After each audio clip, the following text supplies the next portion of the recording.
de faire souffrir tout le monde. Je dis au gouvernement congolais, vous qui êtes les gouvernants, ce pays ne sera pas en paix aussi longtemps que vous exploitez les travailleurs, les fonctionnaires de l'État exploités. Un politicien touche 20 000, les gardes du corps qui dorment dehors pour le protéger, on le paye 80 000 francs. Est-ce que nous sommes des humains?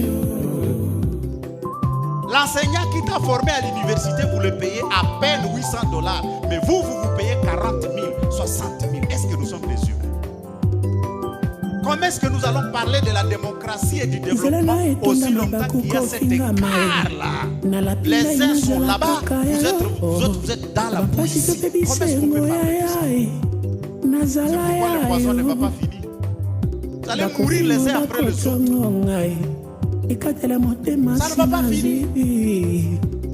Aussi longtemps qu'il n'y aura pas équité, aussi longtemps que nous ne rendrons pas la politique obsolète dans ce pays, que la politique devienne un service comme l'enseignement, comme la magistrature, que chacun entre pour aller servir et non pas pour aller s'enrichir. Aussi longtemps que nous n'arriverons pas là-bas, nous n'allons pas changer ce pays.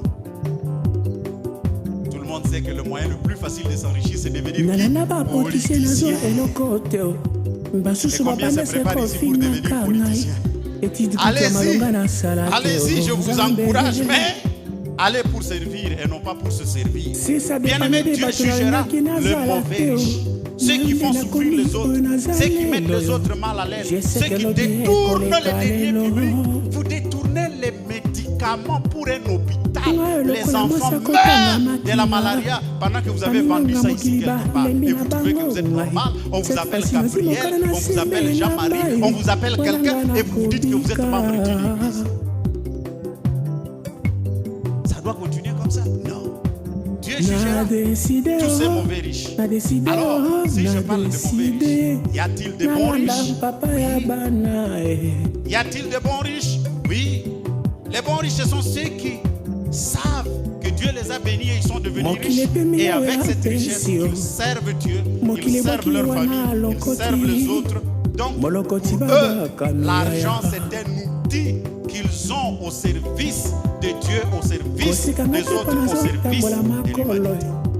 Il y a beaucoup dans la Bible. Je vous présente Noé, pour qui vous devez dire merci aujourd'hui. Noé, c'était un homme riche. Un entrepreneur qui travaille et à qui Dieu donne la responsabilité de construire une arche. Ce n'était pas une maison, une arche qui avait une centaine de mètres à 3 niveaux. Il construit ça avec son argent propre. Il n'a pas fait la rampe. Chacun a son tour, tout seul.